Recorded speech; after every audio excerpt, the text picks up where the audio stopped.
firman Tuhan, dipersilakan duduk kembali. Iya, shalom. Luar biasa hari ini begitu banyak ya yang hadir, sekitar 5.000 orang. Saya bersyukur. Luar biasanya ya. Dan hari ini luar biasanya lagi, pengkhotbahnya sangat jauh, didatangkan langsung dari Kalimantan. Saya terbang ke sini. Ya, puji Tuhan. Nah, semoga kita sama-sama belajar ya hari ini melalui kebenaran firman Tuhan. Mari kita bersama-sama membuka Alkitab kita di dalam Yosua pasal yang ke-14. Mungkin ada sebagian yang sudah lihat ya, foto saya di grup ada. Jadi Yosua pasal yang ke-14 ayat yang ke-6 sampai yang ke-13. Yosua pasal yang ke-14 ayat yang ke-6 sampai yang ke-13. Kita akan bacakan firman Tuhan ini secara bergiliran. Nanti saya ayat yang ke-6, silakan jemaat Tuhan ayat ke-7 sampai seterusnya. Sudah ketemu semua? Amin. Ya. Saya akan membaca untuk perikopnya ya. Yosua pasal 14 ayat 6 sampai yang ke-13. Kaleb mendapat Hebron. Ayat yang ke-6. Bani Yehuda datang menghadap Yosua di Gilgal. Pada waktu itu berkatalah Kaleb bin Yefune orang Kenas itu kepadanya, engkau tahu firman yang diucapkan Tuhan kepada Musa abdi Allah itu tentang aku dan tentang engkau di Kades Barnea.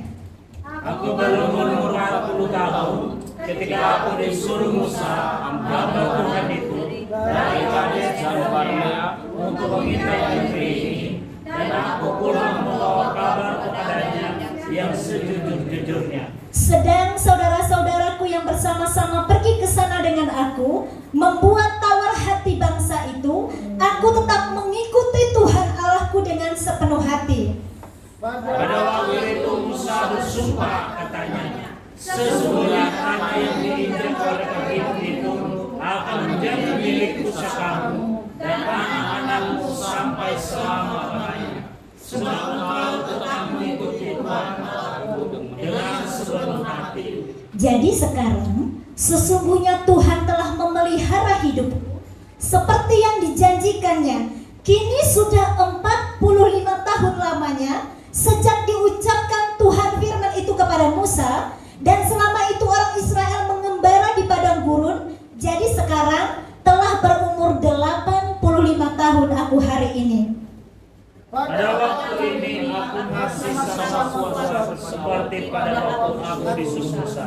Seperti kekuatanku pada waktu itu, demikian kekuatanku sekarang untuk berperang dan untuk keluar masuk.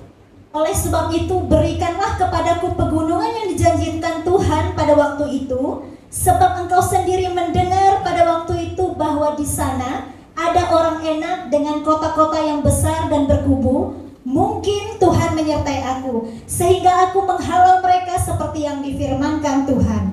Lalu Yosua mendekati Kaleb bin Yefune, dan diberikannya Hebron kepadanya menjadi milik pusakanya. Iya, amin untuk firman Tuhan. Yang pertama saya mengucapkan terima kasih kepada Bapak Gembala yang sudah memberikan kesempatan dan pengurus gereja. Ya, hari ini kita mau bersama-sama belajar dari kebenaran firman Tuhan. Saya mengambil satu tema yang kita mau bahas sama-sama. Biarlah ini juga menjadi kekuatan untuk di awal tahun, amin. Amin. Tetap kuat, tetap semangat, amin. Amin. Siapa hari-hari ini yang sudah mulai gak kuat? Bukan lapar ya. Sudah mulai pudar kekuatannya. Nah, oh ya Bang Jeffrey, terima kasih atas kejujurannya. Betul ya Bapak Ibu ya, ada begitu banyak hal yang membuat kita tidak kuat, tidak semangat. Ya, kalau cuma ngomong bisa lah, kuat ya, yang semangat ya Bang Dama. Coba kalau kita di posisi dia, apakah kita bisa kuat? Apakah kita bisa semangat? Ya.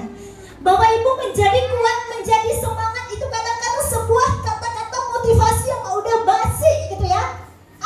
Kuat, semangat. Tahu-taunya ya males. Tahu-taunya tidak berbuat apa-apa, seperti itu. Jemaat yang dikasih Tuhan, biasanya itu kalau kita berbicara tentang kekuatan, itu kalau orang-orang udah agak jompo ya, mohon maaf ya oma-oma, ini memang faktanya. Kalau misalnya kita udah agak tua, biasanya kekuatan kita agak menurun ya. Yang tadinya bisa bawa 100 kilo, sekarang 20 kilo aja udah mulai sakit pinggangnya. Nah, jadi begitu banyak secara kualitas itu menurun ya, secara kekuatan kalau umur udah tua. Nah, semangat juga seperti itu.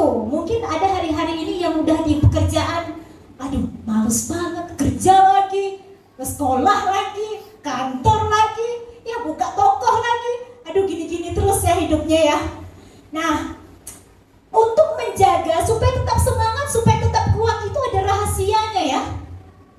Nah, gak heran kalau kita lihat-lihat orang di luar negeri, walaupun mereka sudah sangat tua, mereka tuh punya semangat itu tinggi ya. Mereka tuh punya stamina yang masih kuat. Dibandingkan kita kadang-kadang yang masih muda aja, baru umur 30-40 tahun, udah kayak kakek-kakek, nenek-nenek, memuji Tuhan aja, hati yang gembira. Ya udah mulai pudar semangatnya. Baik, hari ini kita mau belajar tentang seorang tokoh Alkitab namanya Kaleb. Ada yang namanya Kaleb? Siapa itu Kaleb? Ya Kaleb lah, 5 huruf, K-A-L-E-B, Kaleb. Iya, bicara soal Kaleb memang ini namanya cukup populer ya. Kaleb, tahu artinya Kaleb toh? Ternyata namanya cukup unik pengertiannya. Maaf ngomong, namanya artinya anjing. Saudara kaget, saya juga kaget ya waktu saya lihat. Dan kenapa kok namanya pengertiannya itu kok anjing ya? Mohon maaf. Ternyata anjing ini digambarkan sebagai salah satu binatang yang setia kepada tuannya. Ini juga penggambaran untuk Kaleb yang begitu setia ya kepada Tuhan. Nah, Kaleb bin Yefune ayat 6. Bapaknya namanya Yefune. Orang mana? Orang Kenas. Kenas itu adalah salah satu suku yang berada di tanah Kanaan. Artinya dia itu orang non-Israel, di luar Israel. Alkitab mencatat hanya orang-orang keturunan Israel aslilah yang berhak mendapatkan janji Tuhan. Artinya Kaleb bisa salah satu menjadi orang yang tidak bisa mendapatkan janji Tuhan. Tetapi pada akhirnya orang Kenas ini menggabungkan diri ke Bani Yakub, Israel, lalu mereka menikah dengan perempuan Israel. Jadi besar kemungkinan kalau Kaleb ini anak campuran ya. Bapaknya ya blasteran ya. Bapaknya ini luar Israel tapi mamanya ini Israel. Tapi tetap saja dia sebenarnya tidak begitu memiliki hak untuk mendapatkan perjanjian Tuhan yang dijanjikan Tuhan kepada Abraham, Ishak dan Yakub. Nah, jemaat yang dikasihi Tuhan, tetapi dengan arti namanya yang cukup unik, mohon maaf anjing tadi, Bapak Ibu kalau pernah baca di perjanjian baru, kata anjing ini pernah dipakai Tuhan Yesus di dalam Matius 15 ayat 21 sampai 28. Itu ketika Yesus bilang sama perempuan Kanaan, tidak patut mengambil roti lalu melemparkannya kepada anjing. Artinya apa? Saya ini diutus hanya untuk orang Israel, bukan untuk orang di luar Israel. Sedangkan seorang perempuan Kanaan dia minta, Yesus tolong, anakku kerasukan, tolong sembuhkan. Yesus tolong, saya percaya Tuhan tolong saya. Yesus sama sekali gak peduli. Dia bahkan gak menjawab. Murid-muridnya mengusir perempuan Kanaan ini. Pergi. Kenapa kamu berteriak-teriak memanggil Yesus? Tapi perempuan Kanaan ini terus mengejar. Makanya Tuhan bilang, tidak patut mengambil roti lalu melemparkannya kepada anjing. Tapi hebatnya perempuan ini gak tersinggung dibilang anjing. Betul Tuhan. Tapi anjing itu makan dari remah-remah roti yang jatuh. Hebatnya seperti itu. Dia sama sekali gak tersinggung. Dia malah merasa bahwa betul Tuhan. Tapi setiap orang yang percaya kepada Tuhan berhak mendapatkan janji Tuhan. Amin. Nah itu yang patut kita pelajari ya. Ini gambaran orang-orang zaman sekarang. Pak Gembala, aku gak sekolah pendeta. Saya gak pintar berdoa, doa saya gak didengar oleh Tuhan. Suara saya gak bagus, saya gak bisa nyanyi, saya gak bisa memimpin pujian. Jangan suruh saya pelayanan di depan, sebab kalau saya di di depan, bisa-bisa saya kencing berdiri. Biarlah mereka yang sekolah pendeta saja yang pelayanan, ya. Ini menjadi alasan kadang-kadang. Kenapa? Karena kita nggak mau. Nah, beda sama si Kaleb. Dia tahu sebetulnya dia tidak berhak ya. Tapi lihat bagaimana dia berbicara kepada dirinya. Hei Yosua, kamu ingat nggak?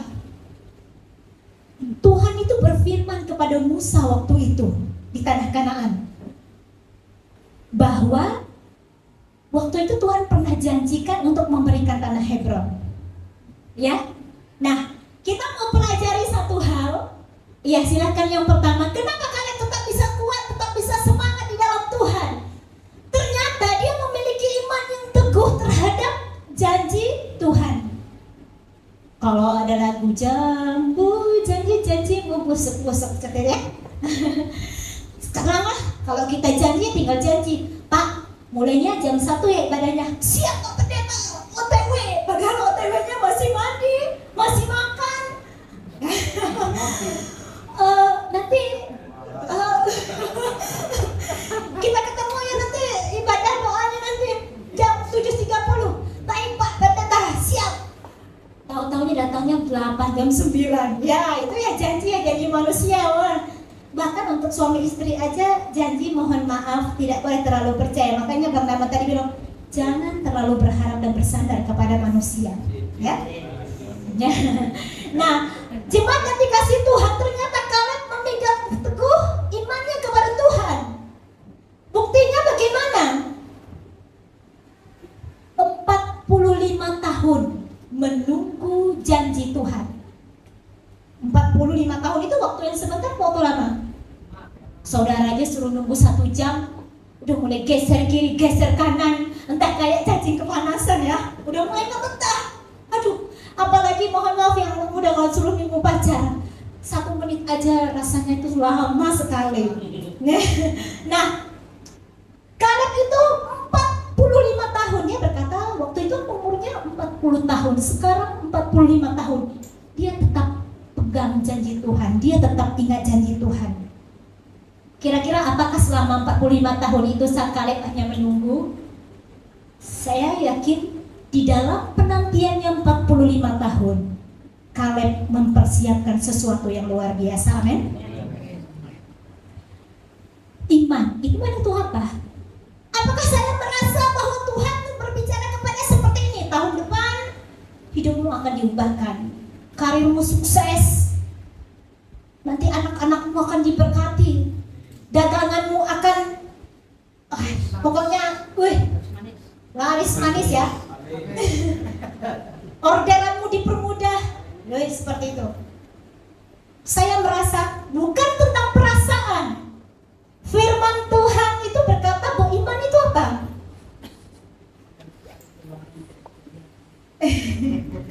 Bahkan banyak juga orang yang namanya apa iman ya. Nggak tahu ya apa sudah beriman apa belum. Iman itu bicara soal ketaatan penuh, penyerahan total kepada kehendak Tuhan. Nah kalau kita bilang cuman banyak orang yang mohon maaf, saya mungkin kurang setuju dengan pandangan kita harus beriman bahwa ini Tuhan pasti sembuhkan. Tapi mohon maaf, Tuhan juga sediakan dokter supaya kita pergi berobat. Artinya apa? Harus ada tindakan juga ya. Kita tidak, iman itu nggak pasif gitu loh, yang hanya menunggu entah sampai kapan akhirnya kita gila sendiri karena apa yang ditunggu nggak datang ya. Nah jemaat yang dikasih Tuhan, Kaleb tetap memegang janji Tuhan yang disampaikan melalui Musa 40 tahun yang lalu. Ini kan kita nih lihat keunikan Kaleb. Tuhan itu nggak berbicara sama Kaleb, hei Kaleb, nanti di tanah ini jangan jadi milikmu, enggak ya, sama sekali enggak. Tapi dia bilang sama Yosua, kamu ingat bahwa firman yang disampaikan Tuhan kepada Musa. Artinya apa? Dia orang ketiga ya. Tuhan menyampaikan kepada Musa, Musa menyampaikan kepada Kaleb. Ini sesuatu yang luar biasa ya, percaya kepada hamba Tuhan yang menyampaikan firman Tuhan. Hari-hari ini sayangnya banyak orang yang ketika mohon maaf, kalau pengkhotbahnya si A, harus aku datang. Kalau pengkhotbahnya kira-kira, akan ada kakak air penyembuhan, doa berkat pemulihan. Wah, bisa nggak? Bisa penuh ya satu stadium mungkin, datang berbondong-bondong. Yang sakit pun dari kursi roda didorong-dorong. Kalau bisa itu pokoknya ya semua diusahakan lah. Coba kalau yang pengkhotbahnya ya si ini, paling-palingan juga kayak gini khotbahnya kayak gini. Bapak Ibu, pesan Tuhan tidak selalu datang dalam bentuk hal yang spektakuler. Betul ya? Kadang orang-orang merasa harus ada yang berbisik dulu. Tuhan berkata kepadamu, harus ada pengkhotbah dari luar. Iya betul, untuk sekali-sekali ya kita ada pengkhotbah dari luar. Tapi kadang-kadang kalau kita pengkhotbah dari luar, kita begitu menghargai, merasa bahwa Tuhan berbicara melalui dia. Tapi bukankah Tuhan juga bisa berbicara melalui saudara kiri kanan kita? Bukankah Tuhan juga bisa berbicara dan menegur kita melalui pasangan kita? Bahkan mungkin dari anak-anak kita Tuhan bisa berbicara menegur kita. Bahkan dalam kita tidur pun mungkin kita berdialog sama Tuhan. Tuhan, aku khawatir ekonomiku seperti ini, anak-anakku seperti ini. Lalu mungkin Tuhan terbersit di pikiran, jangan takut, percaya kepadaku. Atau mungkin kita lagi berkendaraan, kita lagi berdialog sama Tuhan tentang satu hal yang tentang kita gumuli, keputusan yang harus kita ambil. Tiba-tiba Tuhan kasih kita kekuatan bahwa keberanian untuk melakukannya. Itu juga cara Tuhan berbicara. Atau mungkin di saat teduh kita lagi merenungkan firman Tuhan, lagi menyembah Tuhan, Tuhan juga berbicara kepada kita. Itu juga cara Tuhan berbicara ya. Seperti itu. Jadi jangan keraskan hati kita ketika Tuhan berbicara melalui siapa saja. Ingat Kaleb, dia itu luar biasa. Walaupun dia gak secara langsung dengar suara Tuhan, tapi dia belajar mempercayai apa yang dikatakan Musa. Pegangnya bukan main-main, bukan 1-2 hari, penantiannya 45 tahun. Saudara mungkin kalau disuruh nunggu seperti kalian 45 tahun, ya bodoh amat ya. Setahun, jangan ke setahun. Sebulan aja saudara kita berdoa, tidak ada tanda-tanda. Udahlah, malas doakan itu kayaknya Tuhan bilang tidak, seperti itu ya. Abraham aja penantiannya berapa? Lama sekali.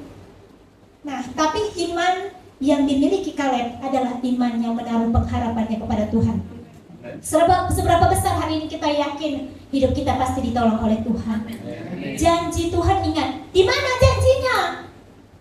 Bukan di novel ya Bapak Ibu ya, janji Tuhan. Ketemu kalau baca novel. Di mana? Janjinya bukan di TikTok. Betul, ada kata-kata motivasi di TikTok kadang-kadang ya. Tapi janji firman Tuhan itu adanya di dalam Alkitab. Makanya sering-sering baca Alkitab seperti itu.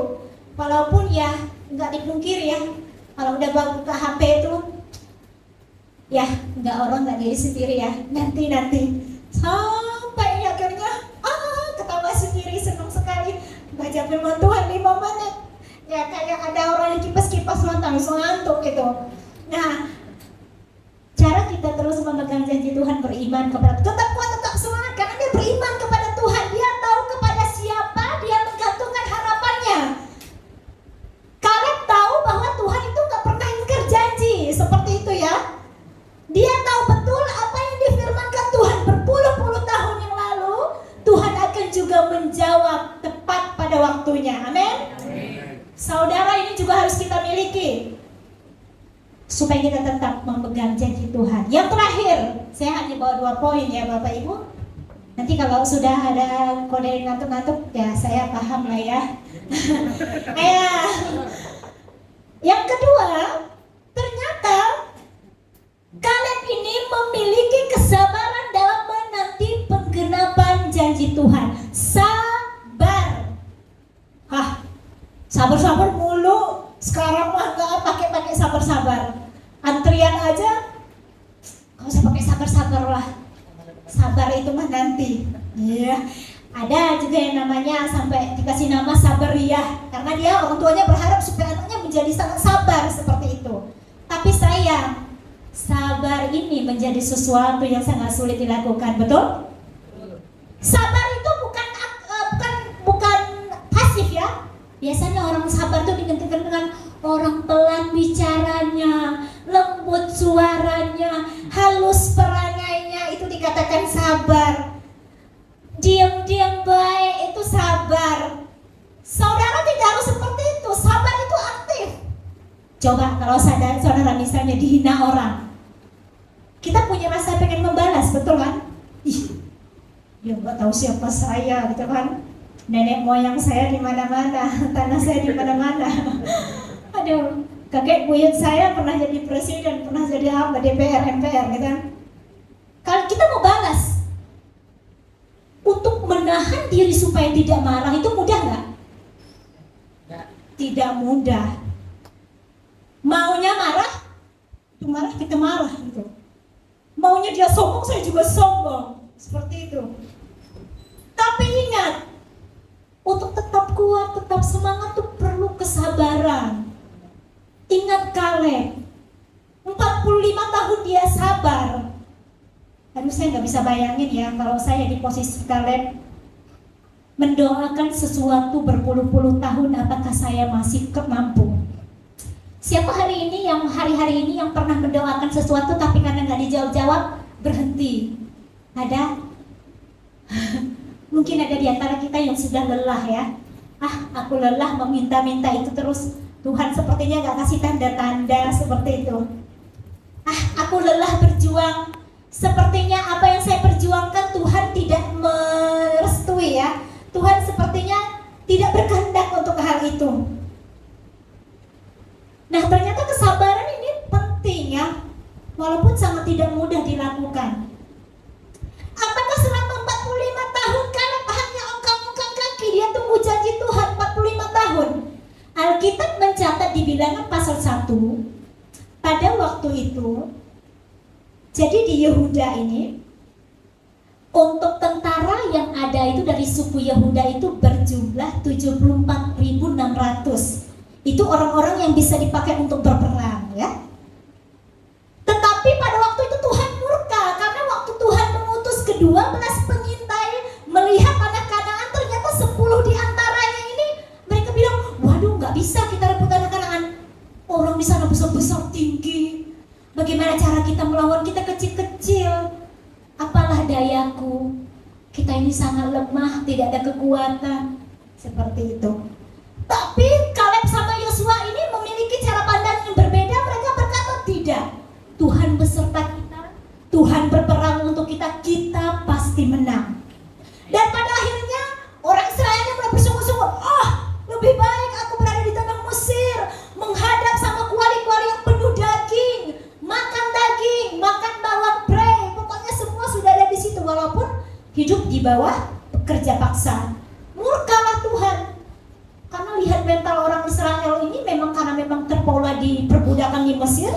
Lalu Tuhan berkata pokoknya orang-orang yang usia 20 ke atas itu harus dimusnahkan dulu. Makanya mereka selama 40 tahun itu berkeliling di padang gurun. Sampai pada akhirnya orang-orang yang berusia 20 tahun ke atas itu generasinya itu sudah tiada ya. Jadi yang masuk ke tanah Kanaan itu betul-betul orang yang masih muda.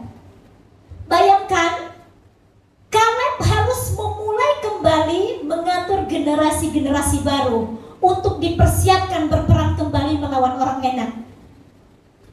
Setiap hari loh dia melatih, seolah-olah besok mau berperang, padahal ternyata waktunya 45 tahun dibutuhkan untuk menunggu penggenapan janji Tuhan. Setiap hari dia melatih anak-anak muda sampai pada akhirnya Alkitab mencatat di Bilangan 26-27 ya, kita bisa lihat di situ ada 76.500 orang, semuanya yang sudah siap berperang. Luar biasa. Kesabaran itu selalu membuahkan perencanaan yang baik, amin. Saudara, setidaknya ketika kita menunggu dalam waktu lama, Tuhan itu bentuk karakter kita, amin. Banyak hal yang Tuhan ubahkan. Mungkin Tuhan tidak mengubahkan keadaan, tapi Tuhan mengubahkan cara berpikir kita. Mungkin Tuhan tidak mengubahkan sesuatu yang menjadi lebih, tapi setidaknya hati kita, karakter kita diubahkan oleh Tuhan. Kaleb pun seperti itu. Ketika dia menunggu sabar, saya yakin dia juga berdoa setiap hari kepada Tuhan. Pasti dia mengikrarkan bahwa Tuhan, aku percaya janjimu 45 tahun yang lalu Tuhan pasti genapi. Aku percaya. Percayanya apa? Dia mempersiapkan barisan, dia mempersiapkan tentara, sampai pada akhirnya dia memberanikan diri datang kepada Tuhan. Dia berkata, Yosua, Ingatkah engkau janji yang diucapkan Tuhan bahwa Tuhan akan memberikan tanah Hebron kepada usianya udah berapa? Nggak muda lagi, 85 tahun. Secara kekuatan dia sudah merosot. Tapi ingat, semangatnya itu nggak merosot. Ini yang luar biasa. Tidak jarang, sangat jarang dimiliki orang zaman sekarang. Menjaganya itu luar biasa ya. Ya mungkin secara ini dia juga berolahraga supaya fisiknya tetap kuat. Tetapi di sisi lain dia juga tetap menjaga sisi rohaninya supaya dia jangan sampai pudar dengan janji Tuhan gitu. Makanya dia betul-betul mempersiapkan diri, sehingga dia betul-betul ketika mempersiapkan diri di waktunya Tuhan sudah siap, di waktunya Tuhan sudah datang, dia sudah siap untuk berperang. Dan pada akhirnya kita melihat dia bisa mengalahkan orang-orang enak. Orang-orang enak itu Alkitab mencatat tingginya di atas rata-rata orang-orang raksasa. Luar biasanya adalah ini ya hebatnya, karena dia berperang mengandalkan Tuhan, makanya musuhnya pun dikalahkan. Amin. Ya, hari ini kita belajar dua hal. Miliki iman yang teguh. Saudara, mungkin hari-hari ini banyak yang menggoyahkan kepercayaan kita. Tidak dipungkiri kesulitan ekonomi, kesulitan dalam keluarga. Bahkan kita juga mungkin bergumul dengan karakter kita secara pribadi.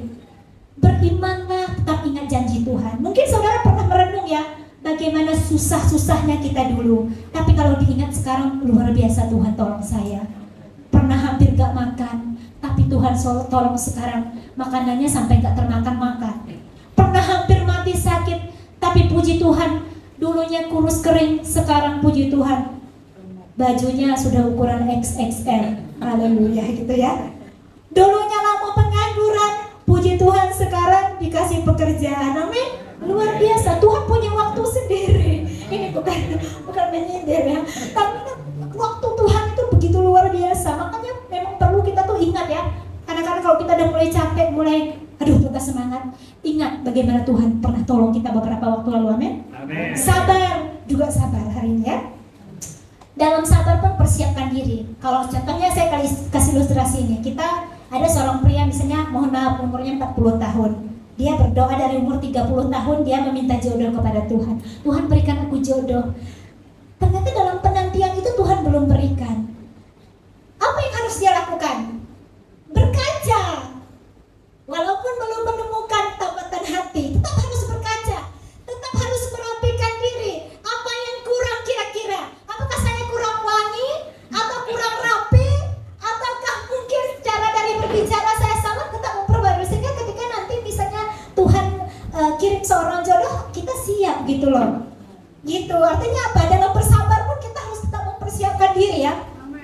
Iya, mungkin di kerjaan kita nggak ada promosi gitu-gitu aja jabatannya. Terus belajar. Jika Tuhan suatu hari angkat kita misalnya nih jadi manajer, direktur, apalah pokoknya itu, kita udah siap gitu.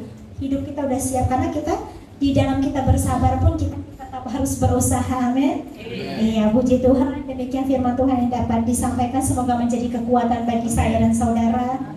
Kita mau bersama-sama. Tadi kita mau menyanyikan lagu yang di awal ya, kekuatan di hidupku, bejanamu. Di refnya itu berkata bahwa mengiringmu seumur hidupku. Nah, ini betul-betul sesuatu yang luar biasa yang dilakukan oleh Kaleb juga dalam mengiringi Tuhan. Bagaimana Kaleb tetap mengiringi Tuhan seumur hidupnya, mengandalkan Tuhan dalam setiap kehidupannya. Kekuatan di jiwaku, ketenangan di batinku, ada dalam hadiratmu, ada dalam hadiratmu, ku menyembahmu.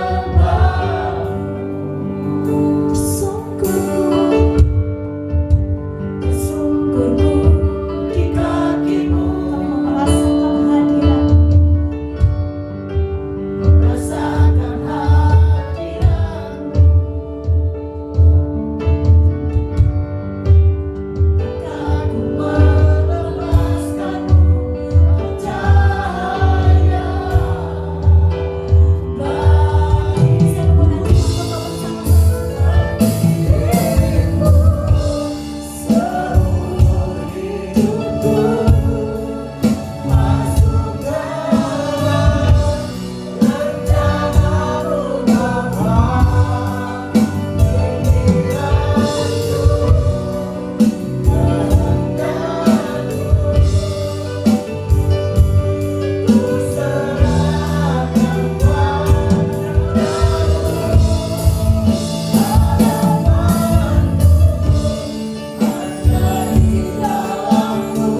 kami bersyukur atas kebenaran firman-Mu yang begitu luar biasa memberkati dan menguatkan iman kami.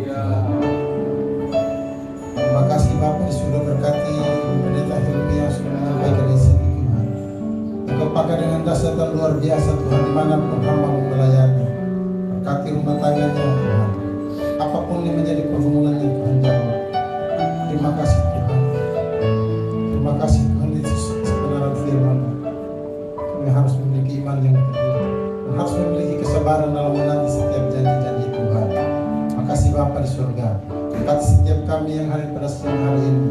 Ajar kami supaya kami memiliki iman yang teguh dan kami memiliki kesabaran yang datang daripada Tuhan.